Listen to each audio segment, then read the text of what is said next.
all is fake, all is of control.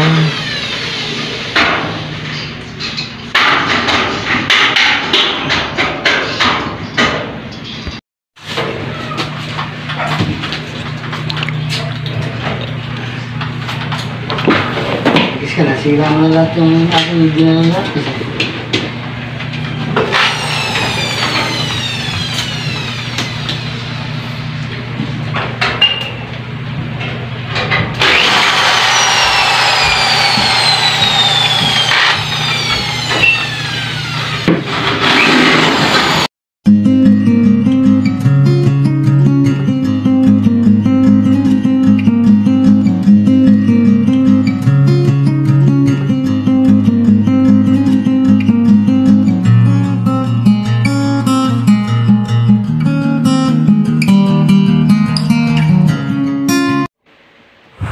Hi guys! Welcome po ulit sa aking channel. This is Lynn Malakay po. Simplify Happiness. Simpleng buhay. Buhay na walang arte, less stress. Join me guys sa aking simpleng vlog for today. Isang magandang buhay po sa ating lahat.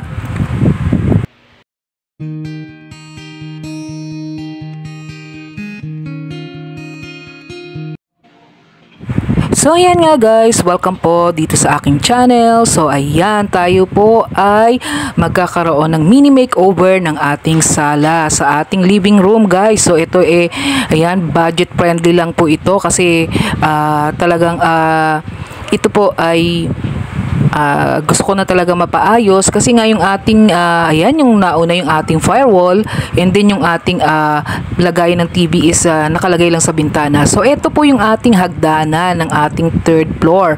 So ayan, papunta po ng third floor. So marami pong nagtatanong sa akin bakit walang hawakan yung aking hagdanan. So hindi pa po ako decided kung ano talaga yung gusto kong pagawang hawakan.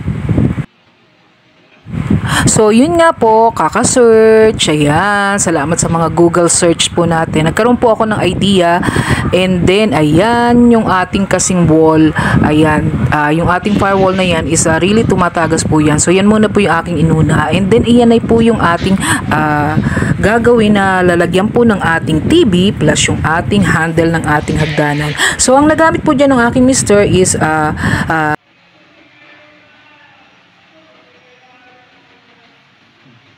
so ayan, 10 pieces na metal stud. So yun, 10 pieces na metal stud po yung nagamit. Tapos yung ating plywood is 3 pieces marine po. So marine po yung ginamit. So yan, depende po naman po sa area yung mga price. So yun po yung ating nagamit na ano dyan sa gagawing lalagyan po ng ating, ayan, yung pinaka magiging ating TV wall.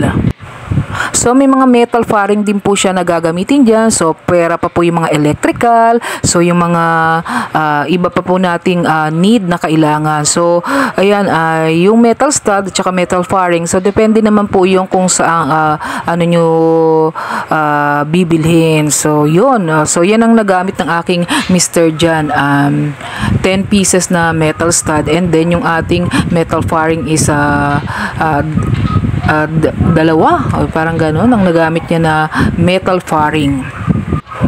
So iniisip ko kasi guys, kung lalagyan ko ng hawakan ng hagdan yan, so tinanong ko yung husband ko kung pwede ba nating ilagay yung TV dyan. So sabi niya hindi pwede kasi matatagtag kung diretso do sa hagdanan. So wala na po akong ibang maisip na idea. So nag-search ako. So yan yung nakita ko, yung TV wall. Ayan, dyan natin na marami pong mga ideas akong nakita doon. So pinicturan ko, in-screenshot ko. So, yun yung binigay ko sa husband ko.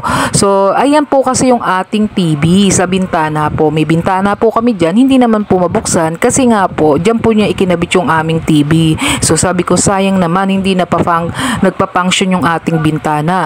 So, ang naisip kong idea is, ganun na nga lang po. Nag-search muna ako. So, ayan po. Ayan yung ating, dyan po nakalagay dati yung ating TV. Since nga po, medyo umuulan nga po noon dati, nag-uulan, may taga. So, kaya inilipat po dito sa may bintana. Plus, ayan nga po yung aking naisip na idea. So, sabi ko, gayahin niya nasa picture. So, ayan. Makikita nyo kung magagaya niya ba talaga. Kung, ayan, kung pwede, kung magiging pwede na ba yung papasa sa inyong panlasa yung gagawin ng aking mister. So, ito naman po ay part 1 lang. And then, subaybayan nyo po yung ating magiging mini makeover ng ating maliit na living room. So sobrang liit lang po ng aming bahay guys. Kaya nga dapat po yung bawat space na ating meron tayo sa ating bahay is magamit, sabi ko sa aking husband. Kasi nga po napaka-tiny lang nitong ating space. So ayan, inumpisahan niya na po itong paggawa. So ayan, may mga part pa rin po to. Magkakaroon pa rin po ito ng ibang part. So subaybayan niyo po guys. Sana po ay magustuhan niyo yung aking vlog.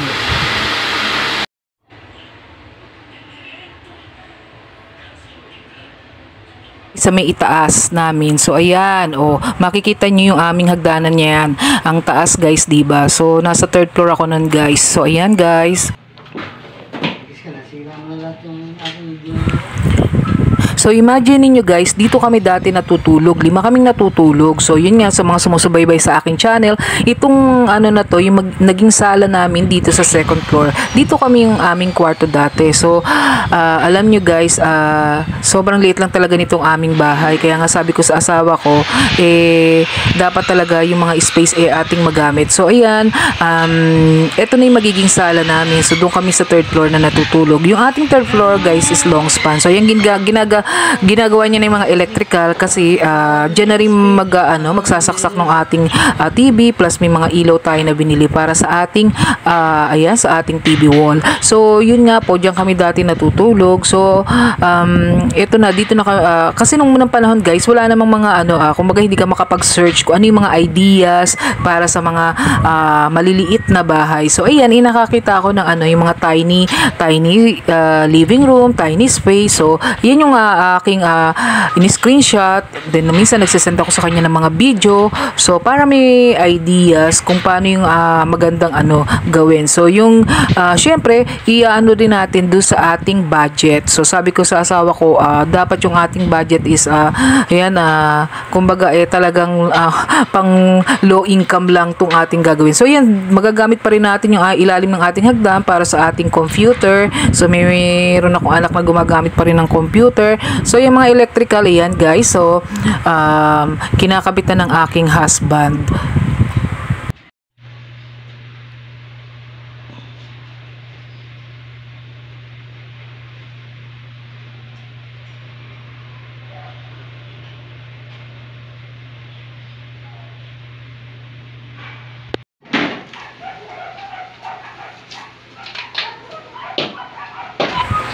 So ayan na guys, sinumpisahan niya na yung kabit yung ating mga marine. So siya lang po talaga mag-isa yung gumagawa. Plus yung ating electrical is naayos na po. So dyan natin iyahang yung ating TV. So ito na yung ating pinaka-back ng ating TV wall. So medyo madilim guys kasi natakpan yung ating ilaw dito sa may harapan. So ayan na yung pinaka-back niya guys. So ayan, sana makakuha kayo ng ideas dito, lalo na sa mga maliliit ang bahay na kagaya ko po.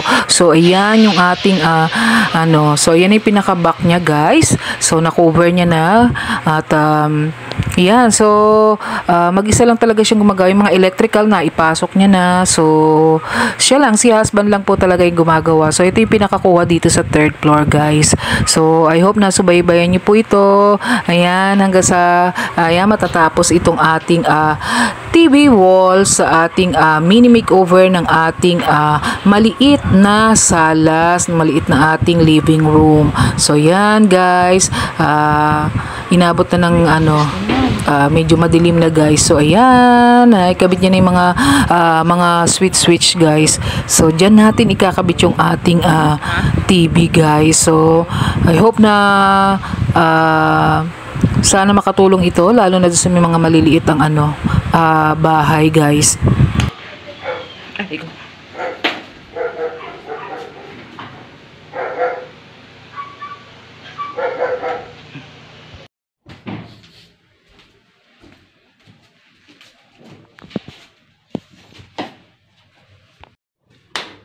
Meron. Patayin ka. Ang talang ilaw. Ang ganda.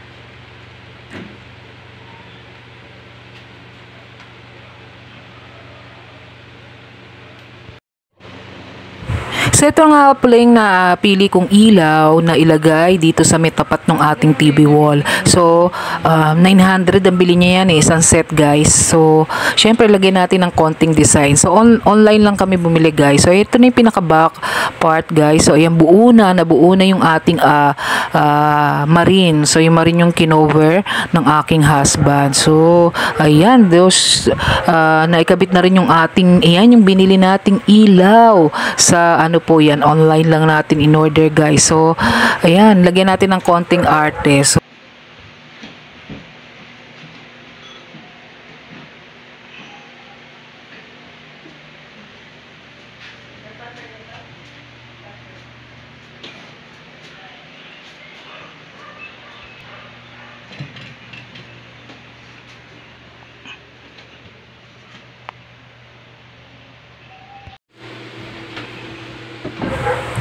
at syempre guys, ayan, pinalagyan ko to ng ayan, mini rack.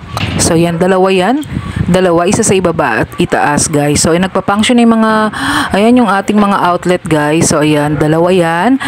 Isa sa itaas, isa sa ibaba. Actually gusto ko sa itaas lang. Ayoko sana nung may sa ibaba. Kasi nga alam nyo, baka tambak-tambakan lang. Alam nyo naman yung mga kasama natin sa bahay. Minsan kung ano-ano na lang ang maibaba. So gusto ko sana sa itaas. Pero sabi ng mister ko, ang pangit naman daw. So dapat dalawa. Isa sa ibaba at isa sa itaas. So ayan guys, ang ano natin, pinalagyan ko pa ng maliit na rack dyan sa ating TV wall.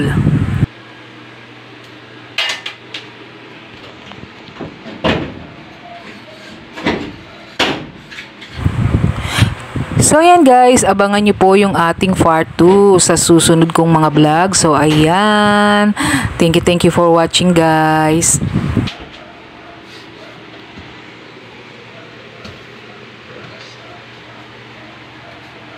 Dito lang natin lalagyan.